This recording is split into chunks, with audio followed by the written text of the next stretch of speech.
কলিযুগ পাবন অবতার শ্রী শ্রী গৌরাঙ্গ মহাপ্রভু আমাদেরকে 5টি ভজনের কথা বর্ণন করে গিয়েছেন। প্রথম ভজন হলো সাধুসঙ্গ, দ্বিতীয় হলো নাম সংকীর্তন, তৃতীয় হলো ভাগবত কথা শ্রবণ, চতুর্থ হলো মথুরায় বাস, আর পঞ্চমে হলো শ্রদ্ধায় বিগ্রহ সেবা। এই 5টি অঙ্গের মধ্যে যে কোনো একটি অঙ্গ জাগ্রত করতে হবে।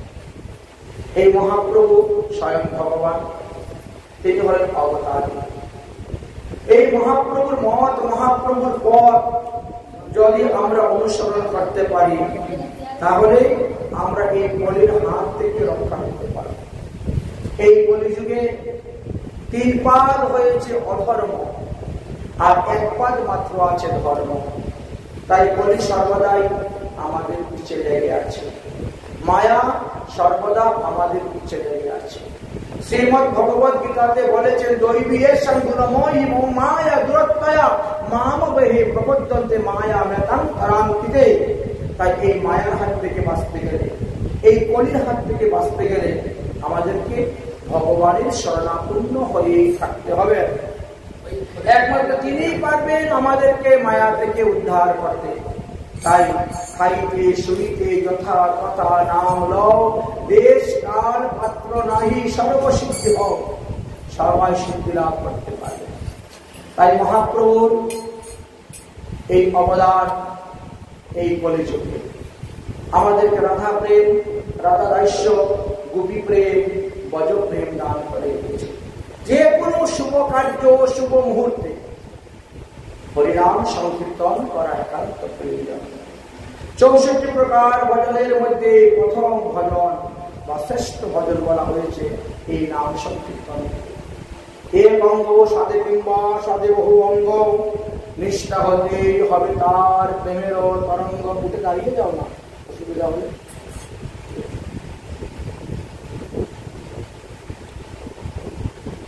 এবার কাজটা করতে সুবিধা হবে। তাই মহাপ্রভুর পথ যদি আমরা মেনে চাইতে পারি, তাহলে আমাদের কোনো আপদ, কোনো বিপদ হবে না। যিনি মহাপ্রভুর মত এবং মহাপ্রভুর পথ মেনে চলবেন, তিনি মহাপ্রভুর কৃপা লাভ করতে পারবেন। তাই মহাপ্রভুর কৃপা লাভের জন্য মহাপ্রভুর চরণে প্রার্থনা করতে হবে। আমাদের মহাজনগণ বলছেন, পঞ্চতত্ত্বাত্মকং কৃষ্ণ ভক্ত রূপ স্বরূপকম ভক্ত অবতারম ভক্তামি নমামি ভক্ত শক্তিকম। বাস্তবে পঞ্চতত্ত্ব একই। তারা 5 জন 5 রূপে এসেছেন বিরাট করার জন্য, আমাদেরকে শিক্ষা দেওয়ার জন্য, আমাদেরকে বোঝানোর জন্য এসেছে। তাই গৃহপ্রবেশ আর যে কোনো উৎসব অনুষ্ঠান হোক, শাস্ত্রে বলছেন সর্বকার্যেষু মাধব, সমস্ত কাজে মাধবের নাম উচ্চারণ করতে হয় এবং কার্য আরম্ভ করতে হয়।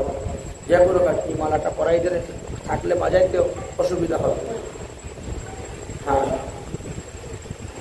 তাহলে আমরা দেখলাম যে মহাপ্রভুর কৃপায় জগাই মাধাইয়ের মতো মহাপাপীয় উদ্ধার হয়ে গেল। তাই মহাপ্রভুর মতো দয়ালু আর কোন যুগে কেউ ছিলেন না।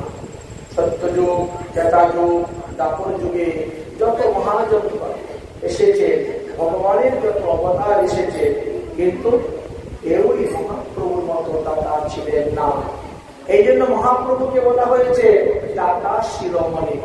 তিনি পাত্র অপাত্র বিচার করেন নাই, না করে তিনি সবাইকে অকাতরে প্রেম দান করে দিয়েছেন। যিনি গৌরাঙ্গের চরণ আশ্রয় করেছেন, তিনি গৌরাঙ্গের কৃপা লাভ করতে পেরেছেন। তাই মহাজনগণ বলছেন, গৌরাঙ্গ তুমি মোরে দয়ানা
যদি প্রার্থনা করেন মহাপ্রভু অবশ্যই দয়া করেন।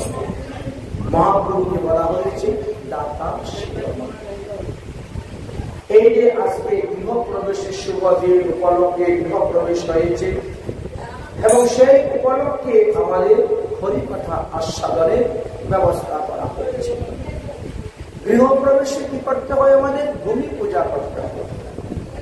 ভূমি পূজা বা বাস্তু পূজা। গৃহপ্রবেশের সময় যে যে সম্প্রদায়ের অন্তর্ভুক্ত দীক্ষা গ্রহণ করেছে সে তার ইষ্ট দেবের শ্রী বিগ্রহ বা চিত্রপট নিতে হবে। রাধা গোবিন্দ, পঞ্চতত্ত্ব, শালগ্রাম শিলা, গোপাল, গিরিধারী, পূর্ণঘট, চামর, সব থেকে ভালো ছোট ছোট গাভী বাছুর নিয়ে গৃহপ্রবেশ করে। সবকিছু বৃন্দা দেবী মাথার মধ্যে 4টা ছোট ছোট ঘট লাগবে। একটি ঘটের মধ্যে জল, একটি ঘটের মধ্যে চাউল, একটি ঘটের মধ্যে চিরা এবং একটি ঘটের মধ্যে শস্য। গৃহের সম্মুখে দুই দিকে দরজার দুই পাশে 2টি কলা গাছ, 2টি ঘট স্থাপন করতে হবে। উপরে আম পাতা দিয়ে সাজাতে হবে, বনমালা। এবার হরিনাম সংকীর্তন যুগে আসতে হবে। এসে ঘরের দরজার সামনে প্রথমে একটা নারকেল ভাঙতে হবে। নারকেল ভেঙে নারকেলের জল দিয়ে সমস্ত চৌকাঠ ধুয়ে নিতে হবে। তারপরে যাদের মাথার মধ্যে যা যা আছে, মনে করেন শালগ্রাম শিলা, গোবর্ধন শিলা, গোপাল, গিরিধারী, পঞ্চতত্ত্ব, রাধা গোবিন্দ, বৃন্দা দেবী, সবাইকে আগে দরজার সামনে রাখা হবে। তারপরে কীর্তন করা হবে। সম্ভব থাকলে ঘরের চতুর্দিক পরিক্রমা করবে, ঠাকুরকে বসাই। যদি সম্ভব না হয় তাহলে কিছুক্ষণ কীর্তন করার পরে সেই ঠাকুরকে মাথায় করে প্রবেশ। আগে ঠাকুর প্রবেশ হবেন ঘরে, তারপরে মানুষ প্রবেশ। গৃহপ্রবেশের বেশ কিছু নিয়ম আছে। গৃহপ্রবেশ করার পরে আপনাকে একটা ব্রহ্মঘট স্থাপন করতে হবে। নিয়ম হলো 3টি ঘট স্থাপন করতে হবে। এক হলো ব্রহ্মা, এক হলো বিষ্ণু, এক হলো মহাদেব। ভগবান বিষ্ণুর ঘটের পাশে আরো কিছু দেবতার পূজা করা হবে, যেমন নবগ্রহ, ষোড়শ মাতৃকা, 64 যোগিনী, 10 দিকপাল, এদের পূজা করে। ব্রহ্মার ঘটের পাশে, ব্রহ্মার ঘটের ডাইন দিকে সরস্বতী দেবীর পূজা হয়। ব্রহ্মার ঘটের বাম দিকে সাবিত্রী দেবীর পূজা করতে হবে। মহাদেবের ঘটের চতুর্দিকে ঘুরিয়ে পূজা করতে হবে। তারপরে বাস্তু দেবতার পূজা করতে হবে। বাস্তু নাগের পূজা করতে হবে। বাস্তু নাগের পরিবারের লোক হলেন 32 জন। এই 32 জনের নাম উচ্চারণ করে ফুল, বেলপাতা, দুব্বা অর্পণ করতে হবে। এই জন্য গৃহপ্রবেশের জন্য আমাদের পৃথক পৃথক 5টি আসন তৈরি করতে হবে। এক আসন থাকবে সর্বত্রভদ্র আসন, যেটা আমাদের গণেশ এবং গৌরী। এক আসনের মধ্যে থাকবেন নবগ্রহ, এক আসনের মধ্যে থাকবেন ষোড়শ, এক আসনের মধ্যে থাকবেন 64 যোগী। এক আসন দেওয়া হবে মহাদেবের, এক আসন বিষ্ণুর, এক আসন ব্রহ্মা। এতগুলা আসন পৃথক পৃথক ভাবে তৈরি করা হবে। তারপরে যারা গৌরী বৈষ্ণব তারা পঞ্চভক্তের জন্য একটা আসন দিবে, পঞ্চভক্তের একটা আসন দিবে, রাধা গোবিন্দের জন্য একটা আসন দিবে এবং গুরুদেবের জন্য একটা আসন দিবে। এই জন্য এক লাইনে 8টা আসন বসাতে হবে। প্রতিটা আসনের মধ্যে একটা করে পান, একটা করে সুপারি, একটা করে ফল, একটা করে মালা, একটা করে তাগা, একটা করে পৈতা, একটা করে ফুলের মালা। তুলসীর মালা দেওয়া হোক আর ফুলের মালা।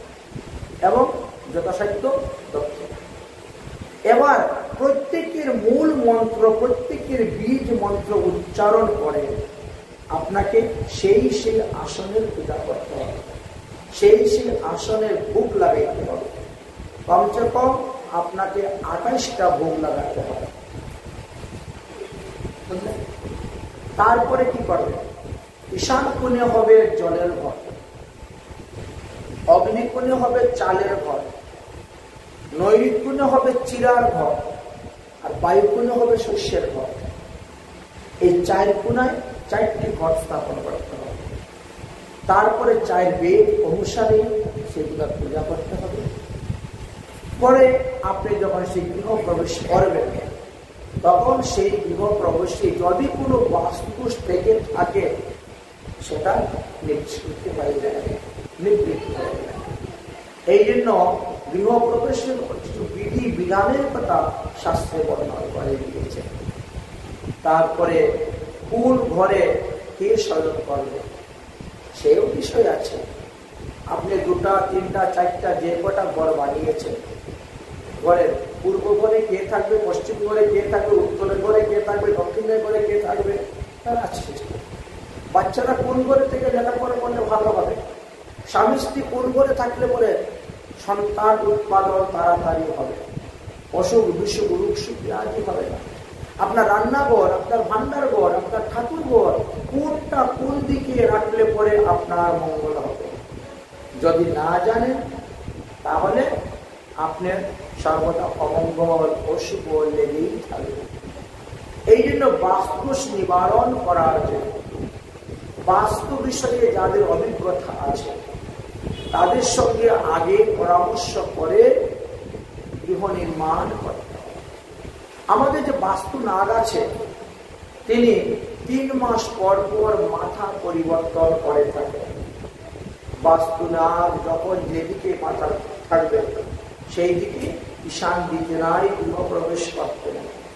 প্রতিটা জায়গাকেই আমরা 4টা ভাগে ভাগ করি, 4টা পুতা, পূর্ব পশ্চিম উত্তর দক্ষিণ 4 পুতা। এই জন্য সেই পুতা অনুসারে মাস অনুসারে সেখানে ঈশান দিতে হয়, দিয়ে সেখানে শুভ কাজ হয়। যেদিন আপনি গৃহ আরম্ভ করলেন সেই দিনও বাস্তু দেবতার পূজা আছে।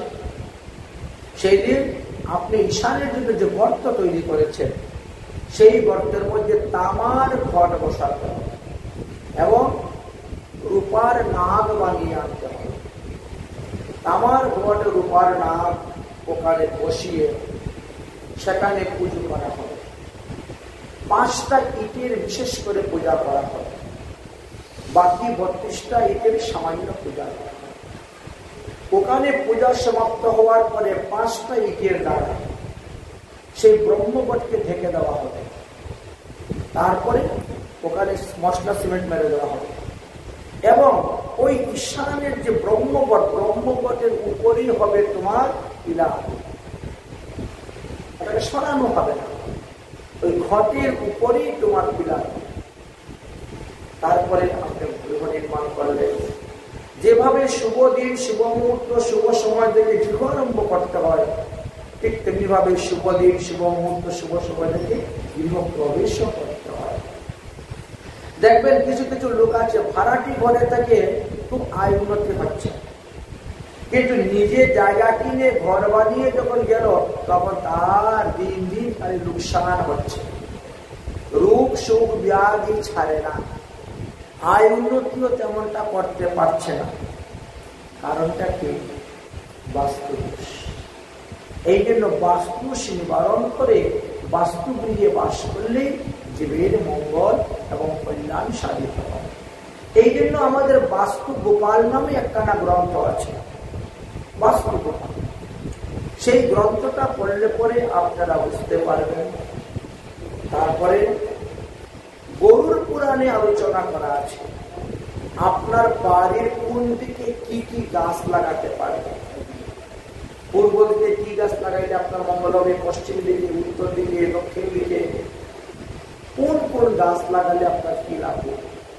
বা টপের মধ্যে অনেকে গাছ লাগায়, ছাদের উপরে অনেকে গাছ লাগাচ্ছে, কিন্তু তার নিয়ম আছে কোথায় কোন গাছ লাগাইলে আপনার বাড়িতে কি কি পজিটিভ আসবে আর কি কি নেগেটিভ আসবে সেগুলো আলোচনা। তো নেগেটিভ যদি আসে সেখানে তো রোগ সুখ ব্যাধি হবে, আর পজিটিভ আসলে সেখানে মঙ্গল মঙ্গল সর্বদা। এই জন্যই প্রতিটা বাড়িতে মানুষের ঈশান কোণে ঠাকুরঘরটা রাখা দরকার। ঈশান কোণে ঠাকুরঘর রাখলে না সর্বসিদ্ধি লাভ হবে। এই জন্য ঈশান কোণে ঠাকুরঘর রাখার চেষ্টা করবে।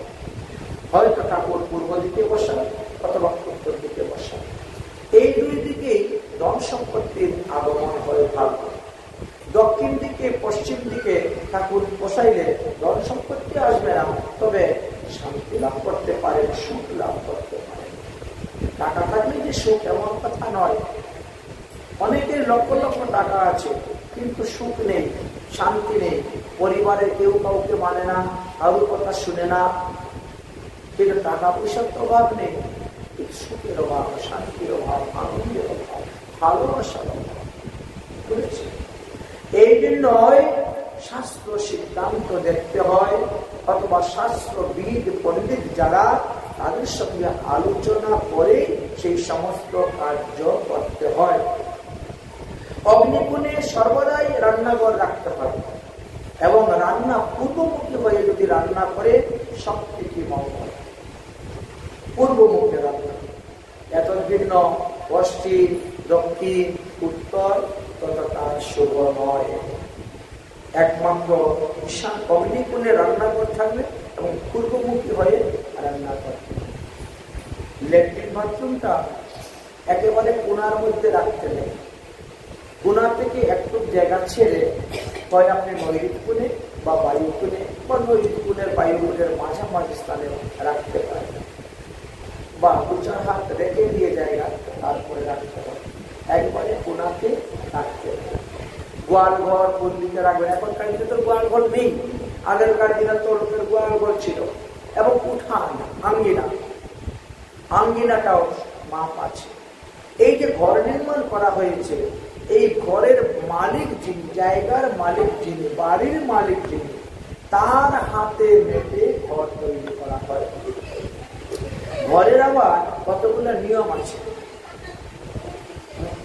যেমন মনে করে বেজুর সংখ্যক যদি হয়, কিন্তু তার একটা অঙ্ক আছে। কত হাত বাই কত হাত ঘর নিলে পরে আপনার আয় উন্নতি হবে।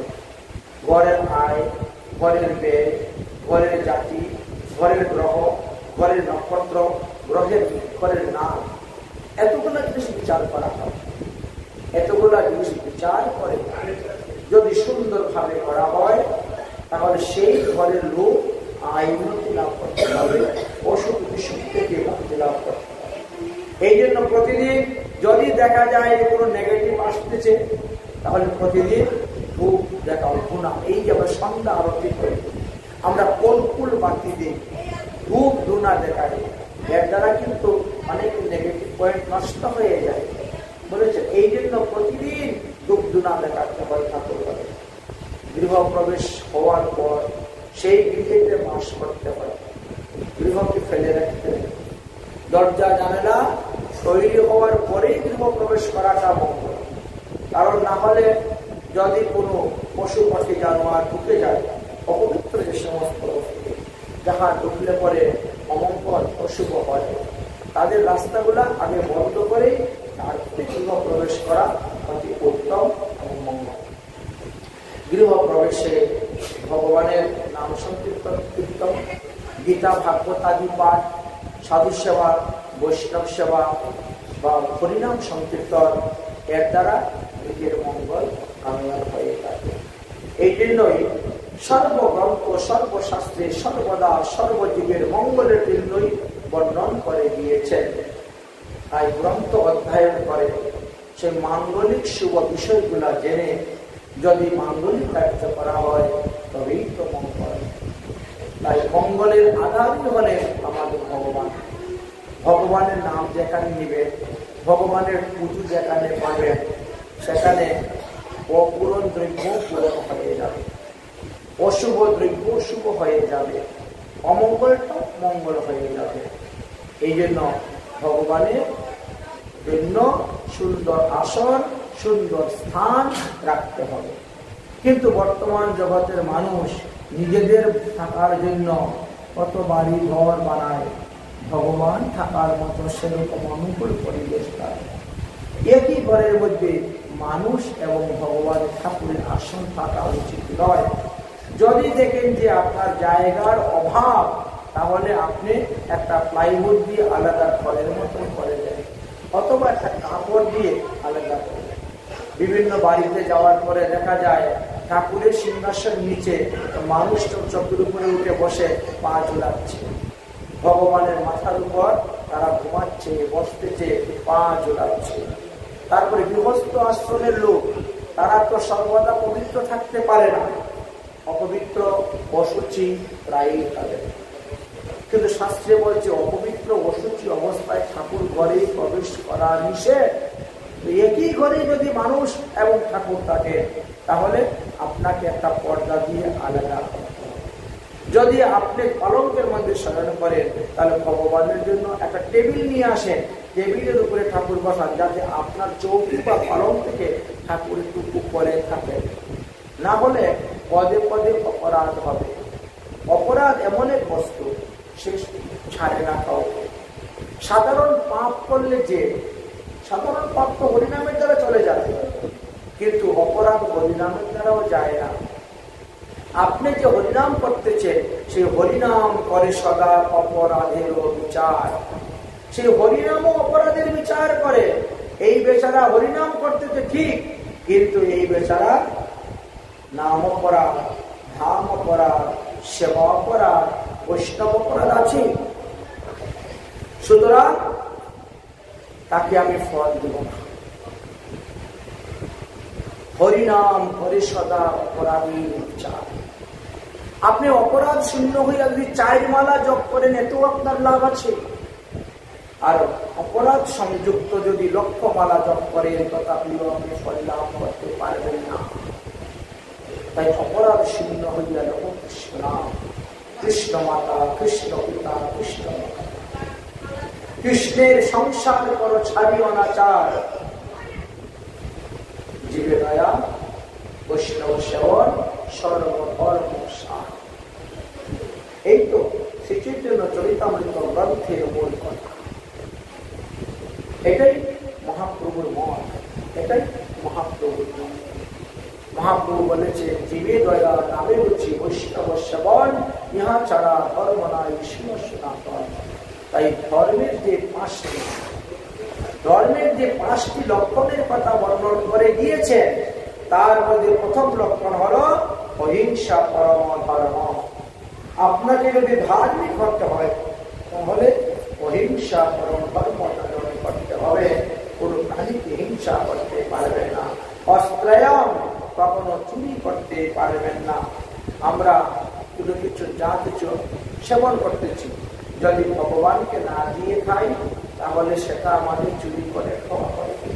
সর্বদা সত্য কথা বলবেন, কখনো মিথ্যা কথা বলবেন না।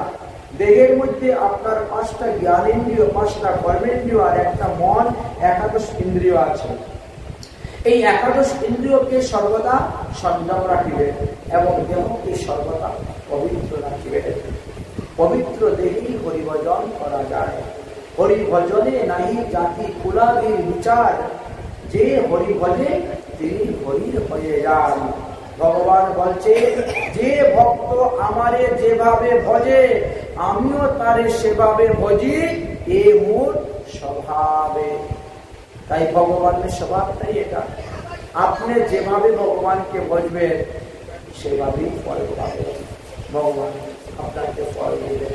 তাই ভগবানের ভজন, ভগবানের ভক্ত 3 প্রকার আছে। কেউ কর্মমার্গে, কেউ যোগ মার্গে, কেউ ভক্তি মার্গে ভজন করছে। কেউ সাত্বিক ভজন, কেউ রাজস্বিক ভজন, কেউ তামসিক ভজন করে যাচ্ছে। কেউ বা ভগবত পদপদ্ম লাভ করার জন্য ভজন করছে, কেউ বা পাপ তাপ অপরাধ থেকে মুক্ত হওয়ার জন্য ভজন করে যাচ্ছে, আর কেউ বা টাকা পয়সা ধন সম্পত্তি লাভের জন্য ভজন করে যাচ্ছে। তাই ভগবান তো অন্তরের মধ্যে বসে আছে। তুমি কি সত্যিকারের ভজন করছো, না লোক দেখাচ্ছ, কপটতা করছো? যদি লোক দেখানো ভজন করা হয়, তাহলে এতে লাভ হয় না। তাই ভজন করতে হবে সাত্বিক, ভজন করতে হবে ভগবানের, ভজন করতে হবে ভক্তির সহিত, প্রেমের সহিত, শ্রদ্ধার সহিত।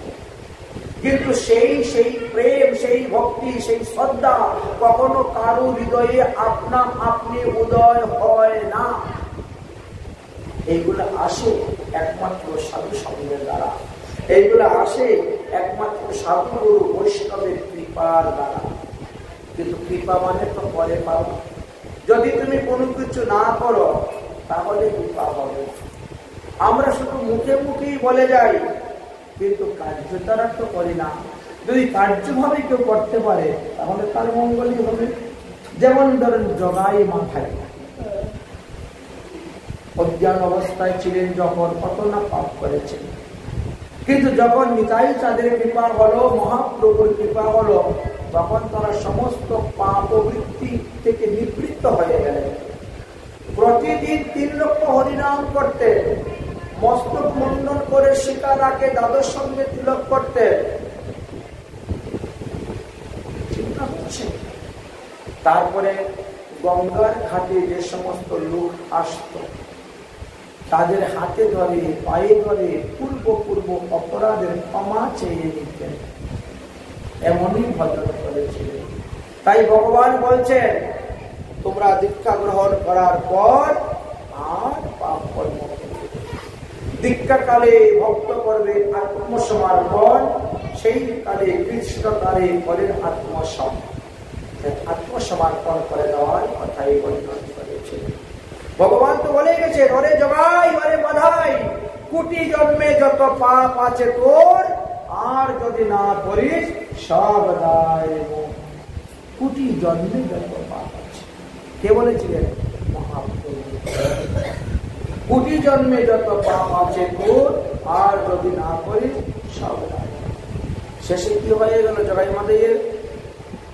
আমার শয়নে গৌর, স্বপনে গৌর, গৌর নয়ন তারা। আমার জীবনে গৌর, মরণে গৌর, গৌর গোলার। চিন্তা করেন, যে এত বড় মাতাল ছিল, যার এমন কোন পাপ ছিল না যে তার করে নাই, ব্রাহ্মণের ছেলে হয়ে এমন অনাচার ছিল, কিন্তু মহাপ্রভু 1 মিনিটের মধ্যে তাদের সমস্ত পাপের পাহাড়কে সমুদ্রের মধ্যে ডুবিয়ে দিলেন। কি সমুদ্র? প্রেম সমুদ্রের মধ্যে। মহাপ্রভুর যে প্রেম বন্যা আমাদেরকে দিয়ে গেছেন, হরিনামের বন্যা, এই হরিনামের বন্যাতে যে প্লাবিত হয়েছে সেই মঙ্গল, সেই হয়েছে। এই জন্য তো মহাজন বলছেন, গৌরাঙ্গেরও 2টি পদ, যার ধন সম্পদ সে জানে ভগবতী রসসা। গৌরাঙ্গেরও মধুর লীলা, যারও কর্ণে প্রভশিলা, হৃদয় নির্মল। যে গৌরাঙ্গের নাম লয় তার হয় প্রেমোদয়, তারে মুই যাহি বলি হারি। চিন্তা করছেন, এইদিকে যেমন বলছেন তারে মুই যাহি বলি হারি, আবার বৃন্দাবনেও বলছেন। তোমরা চন্দ্র উপাসের দুদিকে যুগপত উপাসনা। শ্রী রাধিকার চরণে যেন ভূষণ করিলে তনু, অনাহাসে পাবে গিরিধারী।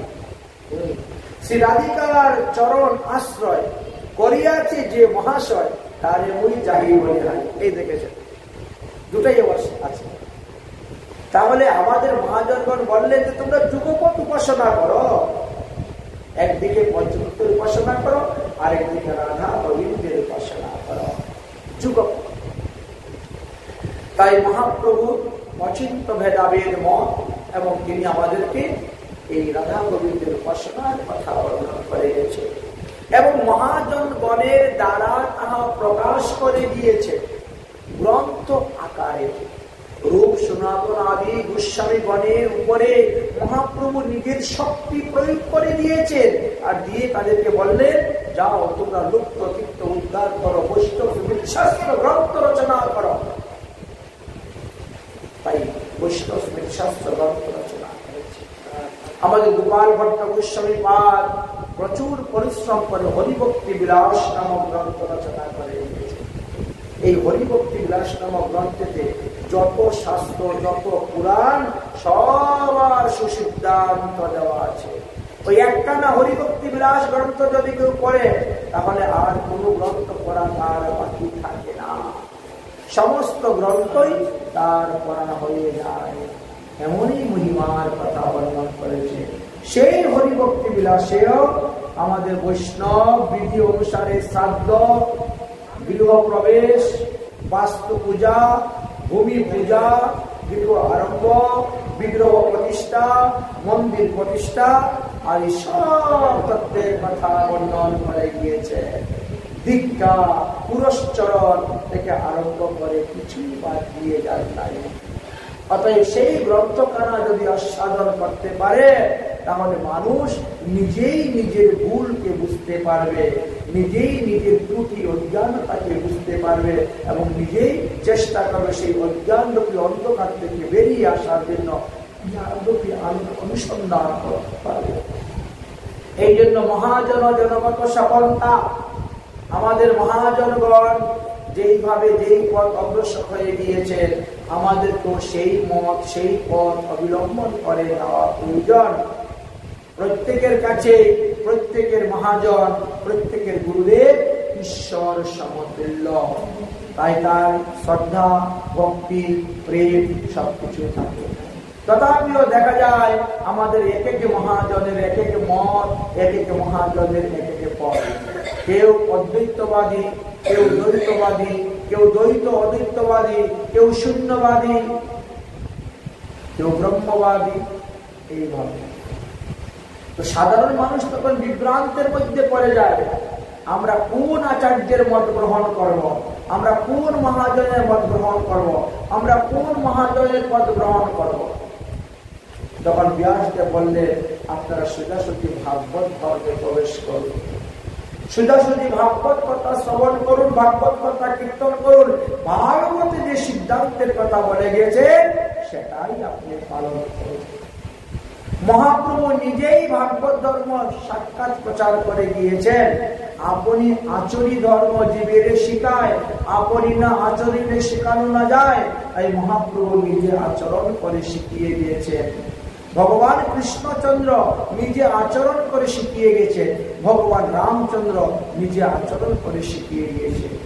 তারা গুরুকরণ করেছেন, তারা একাদশী আদি ব্রত করেছেন, তারা হরিভজন করে দেখাচ্ছে, হরি হয়েও হরিভজন করে দেখাচ্ছে, হরি হয়েও ভগবান হয়েও একাদশী ব্রত করেছেন। ভগবান রামচন্দ্র করেছেন, ভগবান কৃষ্ণচন্দ্র করেছেন, আর গৌরাঙ্গ মহাপ্রভু তো করেছে। এই সর্বশাস্ত্রে তার প্রমাণ দেওয়া আছে। আর ভগবান বলছেন আমি আচরণ না করলে তো কেউ করবে না, তাই আমি আচরণ করেছি। তো এইভাবে মহাজনগণের আচরণ মেনে যদি আমরা চলতে পারি, মহাজনগণের সিদ্ধান্ত মেনে যদি আমরা চলতে পারি, তবেই আমাদের মঙ্গল, তবেই আমাদের কল্যাণ। মহাজনগণ বলছেন তুমি বাহ্য দেহ দিয়েও ভগবানের ভজন করতে পারবে, আবার মনে নিঃসিদ্ধ দেহ চিন্তন করেও তুমি ভগবানের ভজন করতে পারবে। ভগবানের ভজনটা দুই রকম করা হয়। বাহ্য দেহে করে ভক্ত শ্রবণ কীর্তন, মনে নিঃসিদ্ধ দেহ করিয়া ভাবন, রাত্রি দিন চিনতে রাধা কৃষ্ণের চরণ। রাধা কৃষ্ণের চরণ চিন্তা করবেন, রাধা কৃষ্ণের চরণ সেবা করবেন, তবেই তো আমাদের মঙ্গল, তবেই তো আমাদের কল্যাণ। আমরা যদি গৌর গোবিন্দের সেবা ছেড়ে দিয়ে, গৌর গোবিন্দের ভজন ছেড়ে দিয়ে, গৌর গোবিন্দের লীলাকথা ছেড়ে দিয়ে আন কথা বলি, আন ব্রত করি, তাহলে আমাদেরকে ব্যথা পাইতেই হবে। তাই মহাজনগণ বলছে যে কখনো গৌর গোবিন্দের লীলা ছাড়া অন্য কারো লীলা শুনবেন না, গৌর গোবিন্দের লীলা ছাড়া অন্য কারো লীলা কীর্তন করতে যাবেন না। তাই তো নরোত্তম দাস ঠাকুর মহাশয় কত কিছু প্রার্থনা করেছেন ভগবানের কাছে, কত কিছু প্রার্থনা করেছেন। রাধা কৃষ্ণের চরণে কত প্রার্থনা করে আমাদেরকে শিখিয়ে গেছে। তোমরাও সেইভাবে প্রার্থনা করো। করতে করতে করতে করতে একদিন দেখবা সত্যিকারেরই হয়ে যাবে, নকলটাও আসলে রূপান্তরিত হয়ে যাবে। তাই নরোত্তম দাস ঠাকুর সর্বদা রাধা গোবিন্দের চরণে সেবা প্রার্থনা করেছেন। আমাদেরও প্রত্যেকের কর্তব্য সেবাই প্রার্থনা করা, তার চরণে বিষয়ে প্রার্থনা করা নয়। ধনম দেহি, জনম দেহি, দশম দেহি, দেহম দেহি, পুত্রম দেহি, এগুলো না, সেবা। নরোত্তম দাস ঠাকুর মহাশয় আমাদেরকে শিখিয়ে গেছে কিভাবে সেবা প্রার্থনা করবেন।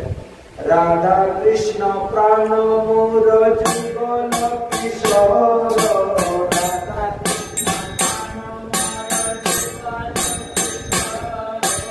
জীবনে মরণে গতি আর নাহি মোর,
রাধা গোবিন্দের উপাসনা করলেন।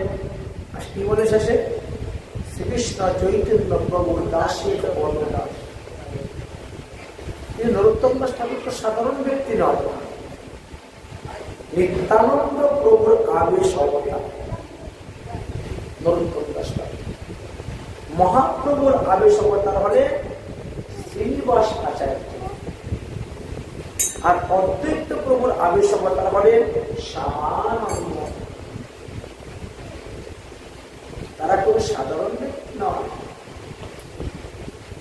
এই জন্য শ্রীনিবাস, নরোত্তম আর শ্যামানন্দ তিনজন একসঙ্গে থাকতেন।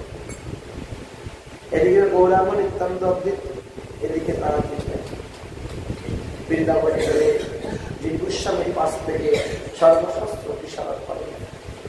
তারপরে বৈষ্ণব নীতিশাস্ত্র গ্রন্থ অঙ্গ বঙ্গ কলিঙ্গ তিনজন তিন জায়গায় প্রচার করলেন। এই গ্রন্থ প্রচারে বেরিয়ে গিয়ে গ্রন্থের ভাণ্ড সহ চুরি হয়ে গেল, একেবারে পেটি সহ পূজাই করা গ্রন্থ। কত কষ্ট করে সেই গ্রন্থ, এই যে চৈতন্য চরিতামৃত গ্রন্থ, এই গ্রন্থ চুরি হয়ে গিয়েছিল। কৃষ্ণদাস কবিরাজ গোস্বামী পাদ রাধাকুণ্ডের তীরে বসে এই গ্রন্থ রচনা করেছেন। এখন পর্যন্ত কিনার সেই ভজন কুটির আছে, যে কুটিরে বসে চৈতন্য চরিতামৃত গ্রন্থ রচনা করেছিলেন কৃষ্ণদাস কবিরাজ গোস্বামী। যখন এই গ্রন্থটা চুরি হয়ে গেল, সংবাদ আসলো, তখন তিনি ঝাঁপ দিয়েছিলেন কুণ্ডের জলে প্রাণ ত্যাগ করার জন্য। আকাশবাণী হয়ে গেছিল গ্রন্থ পাওয়া যাবে, তিনি আত্মহত্যা করিল না। বৈষ্ণবগণ তেনাকে তখন জল থেকে টেনে তুললেন, সান্ত্বনা দিলেন। শ্রীনিবাস আচার্য কত কষ্ট করে এই গ্রন্থের সন্ধান করে তারপরে বের করেছেন। এই গ্রন্থ আমরা যে পেয়েছি, আর তিনি একেবারে বৃদ্ধ বয়স বেশি গ্রন্থ রচনা করেছেন। তিনি তিনার জীবনী লিখেছেন, হস্তহালে মন বুদ্ধি নহে মোর স্থির, এমন অবস্থাতে এই গ্রন্থ লিখেছেন। আমরা শ্রীমদ্ ভাগবত মহাপুরাণকে কি বলি? সমস্ত শাস্ত্র মন্থন করে এই ভাগবত রচনা হয়েছে। কিন্তু ভাগবতকেও মন্থন করে চৈতন্য চরিতামৃত, জানেন? যত শাস্ত্র পুরাণ আছে আমাদের, সমস্ত শাস্ত্র পুরাণকে মন্থন করে এই চৈতন্য চরিতামৃত গ্রন্থখানি রচনা করে গেছেন কৃষ্ণদাস কবিরাজ, এক অদ্বিতীয় গ্রন্থ। যদিও এই মতনই আছে চৈতন্য ভাগবত, চৈতন্য মঙ্গল, চৈতন্য চন্দ্র নাটক, অমীয় নিমায় চরিত্র, অনেক কিছু পাবেন আপনারা, কিন্তু এর মধ্যে যে রস আছে সেই রস পাবেন। এটা কিরকম আঁকের মতো, ইক্কুদণ্ড যত চিবাইবেন ততই সাপলা, ঠিকভাবে এই চৈতন্য চরিতামৃত গ্রন্থ, যার এক একটা বয়ারের মধ্যে বহু অর্থ দেওয়া আছে। এই চৈতন্য চরিতামৃত একটা সমুদ্র সিন্ধু, অমৃতের সিন্ধু। তার থেকে যিনি এক বিন্দু পান করতে পেরেছেন তিনি অমরত্ব হয়ে গেছেন, অমরত্ব লাভ করতে পারছেন। কিন্তু এমন লোক আছে সারা জীবন পরে যাচ্ছে, তার অমৃতের সন্ধান পাচ্ছে না, অমৃত পাচ্ছেন না। তাই অমৃতের সিন্ধু হল এই চৈতন্য চরিতামৃত।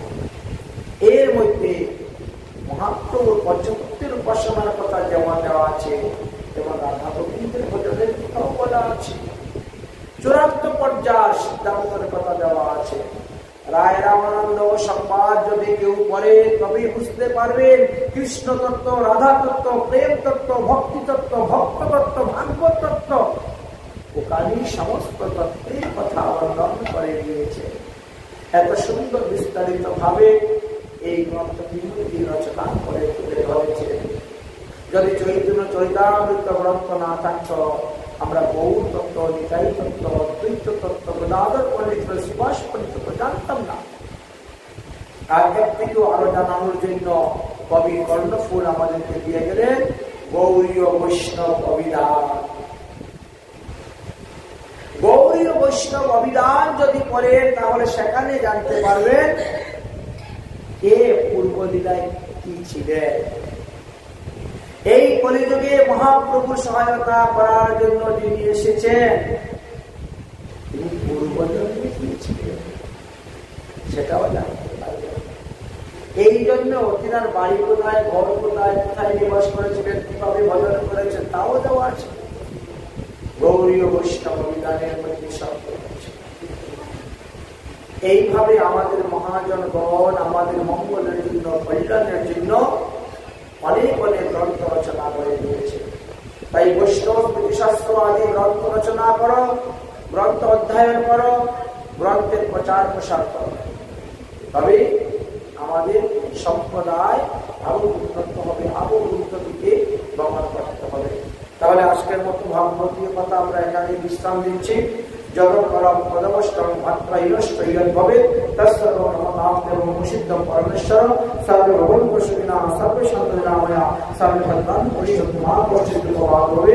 ওম শান্তি, ওম শান্তি, ওম শান্তি। জয় জয়।